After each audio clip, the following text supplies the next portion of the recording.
I was a kingpin's shadow in the jazz-soaked underworld. Until she sang my secrets to the feds.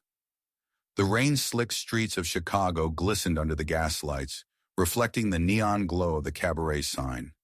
The velvet note. I adjusted my fedora, the brim low to shield my face, and stepped out of the Packard, my polished shoes kissing the pavement. It was 1923 and I was Tommy Knuckles Malone, a name that carried weight in the outfit, the Chicago branch of the American Mafia. At 28, I'd clawed my way from a South Side street rat to Al Capone's right-hand man, running booze, bribes, and bodies. But tonight wasn't about business.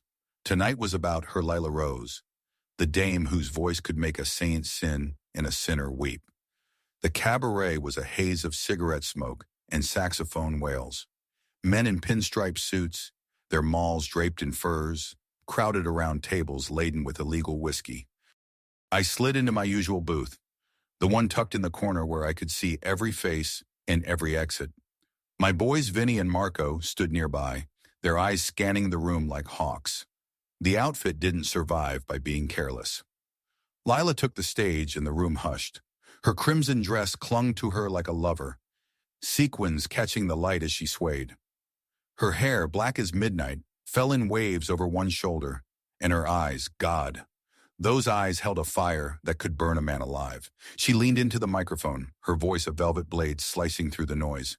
"I'm nobody's baby, nobody's fool," she sang, and I felt it in my bones. Every note was a confession, every lyric a dare. I'd been coming here for months, telling myself it was to keep an eye on the place. Capone owned a stake in the velvet note. But the truth was, Lila had me hooked. "Boss," Vinny muttered, leaning close, "you hear about the feds sniffing around? Word is, someone's talking." I didn't take my eyes off Lila. "Let 'em sniff. They won't find nothing unless we let 'em." My voice was steady, but Vinny's words gnawed at me. The feds were circling closer, their raids hitting our speakeasies harder each month. Prohibition had turned Chicago into a battlefield, and the outfit was winning, but only just. Lila's song ended, and the crowd erupted. She curtsied, her smile a practiced mask, and slipped backstage. I drained my glass and stood. "Stay sharp," I told Vinny and Marco. "I'm going to have a word with the lady." Backstage smelled of cheap perfume and stale beer. Lila was at her vanity, touching up her lipstick, when I knocked on the open door. She glanced at me in the mirror, her expression unreadable. "Tommy Malone," she said, her voice low and smoky. "To what do I owe the pleasure?" "Just checking on Capone's investment," I said, leaning against the doorframe. "You're packing the house, doll. Keep it up." She turned, her eyes narrowing. "Don't play coy, Tommy. You're not here for Al's bottom line. You've been watching me like I'm the last bottle of gin in this town." I grinned, caught. Maybe I like the view. She stood, closing the distance between us. Up close, she smelled like jasmine in danger. "Careful, Knuckles," she whispered. "Men who get too close to me tend to bleed." I laughed, but her words stuck. Lila wasn't just a singer. She was a puzzle, one I couldn't solve. She'd appeared in Chicago a year ago. No past, no family. Just that voice and a knack for making men forget their own names. I'd run her name through every contact I had, cops, crooks, even a Pinkerton, and came up empty. That should have been my first warning. The next week, trouble found us. I was in the back room of a Cicero warehouse counting crates of Canadian whiskey when Marco burst in, his face pale. "Tommy, we got a problem. The feds hit our spot on Halstead, seized everything." I slammed my ledger shut. "How'd they know where to look?" Marco shifted, uneasy. "Dunno, boss. But they knew exactly where to go, like someone tipped them." I cursed under my breath. The outfit's operation was a machine bribes to cops, payoffs to judges and runners who knew better than to talk. A leak meant someone close was turning traitor. "Get Vinny," I said. "We're going to find out who's singing." That night I went back to the Velvet Note. Lila was mid-song, her voice wrapping the crowd in a spell. I watched her, searching for a crack in her facade. She was too perfect, too untouchable. My gut told me she was hiding something, but my heart, damn it, wanted to believe she was clean. After her set, I cornered her backstage again. "You hear about the raid?"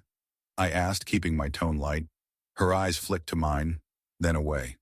"Raids happen, Tommy. Chicago's a rough town." "Too rough for a dame like you," I said. "Why stay? You could sing anywhere.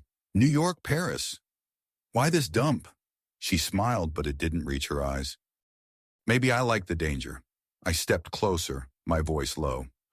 "Or maybe you're running from something. Or someone." For a split second, her mask slipped. Fear, raw and real, flashed in her eyes. Then it was gone, replaced by that cool, defiant stare. "You don't know me, Tommy Malone. Don't pretend you do." I left her there, but her words haunted me. She was right, I didn't know her. But I was going to find out. Days bled into weeks, and the outfit's troubles grew. Another raid hit our gambling den on Wabash. Then a truck of hooch got ambushed en route from Canada. Each time, the feds knew too much us safe houses, drop points, even the names of our runners. Capone was livid, screaming about rats in our ranks. I started sleeping with a 145 under my pillow, my trust in everyone eroding. Lila kept singing, drawing bigger crowds. I kept watching her, torn between suspicion and obsession. One night, after a particularly brutal day, Vinny had caught a bullet in a skirmish with a rival crew. I found myself at her dressing room again. She was brushing her hair, the mirror reflecting her face like a painting. "Rough night?" she asked, not turning. "You could say that." I sat on the edge of her vanity, my fingers brushing the pearl handle of her hairbrush. "Lila, level with me. You hear anything at all about who's talking to the feds?" She froze just for a moment, then resumed brushing. "Why would I hear anything? I'm just a singer." "You're never just anything," I said. "You see things, hear things. People talk when they're drunk on your voice." She laughed, a sound like breaking glass. "You're sweet, Tommy, but you're barking up the wrong tree. I don't play in your world." But I saw it, the way her hand trembled, the way her eyes avoided mine. She was lying, and I was too far gone to let it go. I started digging. I bribed a bartender at the Velvet Note to keep an eye on Lila, to report anyone she met, anyone she spoke to. I tailed her myself, following her from the cabaret to a boarding house in Bronzeville, then to a diner where she met a man in a gray suit. He was too clean, too stiff, federal agent written all over him. My blood ran cold. Lila wasn't just a singer. She was a snitch. I confronted her that night, storming into her dressing room after her set. "You're working with the feds," I growled, slamming the door shut. "Don't lie to me, Lila. I saw you with that suit." Her face went pale, but she didn't flinch. "You don't understand, Tommy." "Then make me understand," I shouted. "You're feeding them our moves, aren't you? Every raid, every bust, it's you." She stood, her eyes blazing. "You think I wanted this? You think I chose to be a pawn in your war?" Her voice cracked, and for the first time I saw the real Lila. Not the siren, not the mystery, but a woman trapped. "They've got my brother, Tommy, locked up in Joliet on a trumped-up charge. They'll let him rot unless I give them names." I staggered back, the fight draining out of me. "Why didn't you tell me?" "Because you're his," she spat. "Capone's dog. You'd sell me out in a heartbeat." I wanted to deny it, to tell her she was wrong, but the truth was a knife in my gut. Loyalty to the outfit was all I'd ever known. But Lila, she was something else, something worth more than power or money. I was falling for her, and it was gonna destroy me. I had a choice to make. Turn Lila in, and Capone would make an example of her. Her blood would be on my hands. Or protect her, and betray the only family I'd ever had. I spent nights wrestling with it, pacing my apartment as the city hummed outside. The feds were closing in, and Capone was tightening his grip, ordering hits on anyone he suspected. I was running out of time. One night I slipped into the Velvet Note after hours. Lila was alone packing her things. "You're leaving," I said, not a question. She nodded, not meeting my eyes. "I got what they wanted. My brother's free. I'm done." "You think the feds will let you walk? Or Capone?" I grabbed her arm, forcing her to look at me. "Lila, you're a dead woman unless you trust me." She laughed bitterly. Trust you? You're the last person I can trust. Then why are you still here? I shot back. Why haven't you run already? Her eyes softened, and for a moment I saw the woman I'd fallen for. Not the snitch, not the singer, but Lila. Because of you, she whispered. God help me, Tommy. I don't want to lose you. That was it. The moment I knew I'd burn it all down for her. Pack light, I said. We're leaving tonight. We fled Chicago under the cover of darkness. A stolen car and a suitcase of cash, my only plan. I knew Capone would hunt us, that the feds would too. But as we sped toward the Illinois border, Lila's hand in mine, I felt alive for the first time in years. The outfit had made me a king, but Lila made me a man. We holed up in a small town in Iowa, a place too quiet for the Mafia's reach. I took a job as a mechanic, using the skills I'd learned as a kid boosting cars. Lila taught piano to local kids, her voice softer now, free of the weight she'd carried. For a while we were happy, but the past doesn't let go. One night, a year later, I came home to find our door ajar. My .45 was in my hand before I crossed the threshold. Inside, Lila sat at the kitchen table, a man in a black suit across from her, Capone's enforcer, Frankie Rio. Tommy, Frankie said, his voice cold. You should have known better. Lila's eyes were wide with fear, but her jaw was set. Run, she mouthed. I didn't. I couldn't. I raised my gun, but Frankie was faster. The shot echoed, and pain seared through my chest. I fell, the world fading to black. When I woke, I was in a hospital, cuffs on my wrists. Lila was gone. The feds had raided the house minutes after Frankie's shot, tipped off by an anonymous call. Lila, I realized later, she'd saved me, even if it meant losing herself. Frankie was dead, and I was facing 10 years for racketeering. In prison, I pieced together her story. Lila's real name was Elizabeth Harper, a girl from St. Louis whose brother had crossed the wrong people.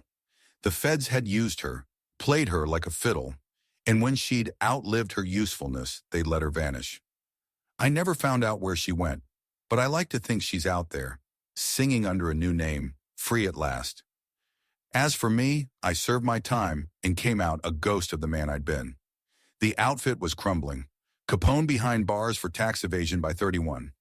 Chicago moved on, but I never did. Lila's voice still haunts me, a melody I'll chase until I die. I got out of Joliet in 33, a leaner man with harder eyes. The world had shifted while I was inside. Prohibition was dead, repealed by men in suits who'd finally tired of the bloodshed. Chicago's streets still buzzed, but the outfit's grip had loosened, fractured by infighting and the feds' relentless hammer.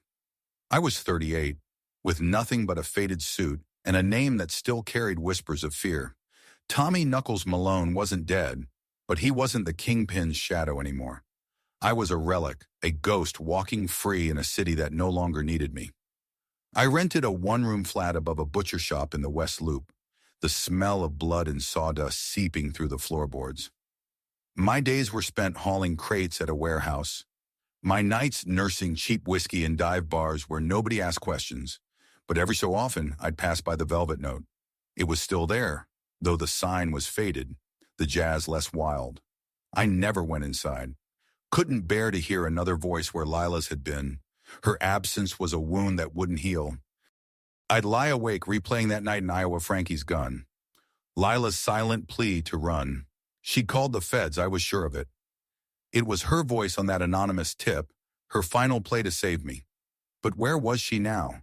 Singing in some far-off city? Hiding in plain sight? Or dead, buried in an unmarked grave by Capone's lingering loyalists? The not knowing was worse than any bullet. One night, a letter slipped under my door. No stamp, no return address, just my name scrawled in sharp, elegant script. I tore it open, my hands shaking. Inside was a single sheet, her handwriting unmistakable. Meet me at the Drake Hotel, rooftop bar, Saturday. Come alone. L. My heart kicked like a Tommy gun. Lila, alive. Saturday came, and I stood in front of the mirror, adjusting a new fedora. The man staring back was older, grayer, but the fire in his eyes was hers. The Drake was a palace of marble and chandeliers, a far cry from the speakeasies I'd ruled.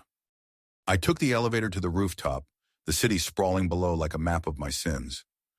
She was there, at a corner table, her back to the skyline. Her hair was shorter, streaked with silver, but those eyes still fire, still danger. "Lila," I said, my voice rough. She turned, and for a moment, we just looked at each other. "Tommy," she said softly, "you look like hell." I laughed, sliding into the seat across from her. "Prison food ain't exactly gourmet. You look—" I trailed off, searching for the word. Beautiful didn't cut it. She was a survivor like me. "I'm sorry," she said before I could find my footing. "For Iowa. For everything." "Don't," I said. "You saved my life." "At what cost?" Her voice was low, haunted. "I betrayed you, Tommy. I betrayed everyone." I leaned forward, my hands flat on the table. "Tell me, all of it." She took a deep breath, her fingers tracing the rim of her glass. "My brother, Eddie, he got mixed up with the outfit before I came to Chicago. Ran numbers, then started skimming. Capone's boys caught him, but the feds got to him first. They offered a deal, his freedom for information. Only Eddie didn't know enough, so they came to me. She'd been a plant from the start, she said. The feds had coached her, given her a new name, Lila Rose, and sent her to the Velvet Note to get close to Capone's inner circle. Every song, every smile had been a performance, not just for the crowd, but for men like me. She fed them scraps, drop points, names of low-level runners enough to keep Eddie alive. But when she met me, things changed. "I didn't mean to care about you," she admitted, her voice breaking. "You were supposed to be just another mark. But you ascending order, you're seeing this content. System, another gangster, a way out, a chance to rewrite my story with her." I nodded, my throat tight. "So what now? You're back, but for how long?" She looked away, out at the city's lights. "I've been in New York singing under a new name. But I heard you were out, and I couldn't stay away. I owed you the truth." "You owe me nothing," I said, but the words felt hollow. The truth was, I wanted her to owe me, wanted her to stay, to fight for us. But the world we'd known was gone, and we were different people now. "Tommy," she said, her hand brushing mine, "there's more. The feds, they're not done with me. They want me to testify, to name names in open court. If I do, they'll protect me. If I don't—" She didn't need to finish. I knew the game. Testify, and she'd be a target for every mobster still loyal to the old ways. Refuse, and the feds would make her life hell. She was trapped, same as always. "Then we run again," I said, my voice firm. "Together this time." Her eyes searched mine, looking for the lie. She wouldn't find one. "You'd give it all up? Again?" "For you." "Yeah, I meant it. The outfit, the power, the life. It was nothing without her." She smiled, a real one this time, and squeezed my hand. "Then let's go. Somewhere new, somewhere quiet." We left Chicago that night, a train to San Francisco, then a boat to somewhere the maps didn't name. I won't tell you where we've learned our lesson about loose lips. I work on the docks now, fixing nets and hauling crates. Lila sings in a small club, her voice softer, but no less magic. We're not rich, not powerful, but we're free. Every night I sit in the front row, her song wrapping around me like a promise. The past is still there, a shadow we can't outrun, but with her beside me, I don't care. The feds might come, the outfit might too. But for now, we've got each other, and that's more than I ever deserved. Some nights when the world's quiet, I hear her humming that old song, "I'm nobody's baby, nobody's fool." And I know she's wrong. She's mine, and I'm hers, and that's the only truth that matters.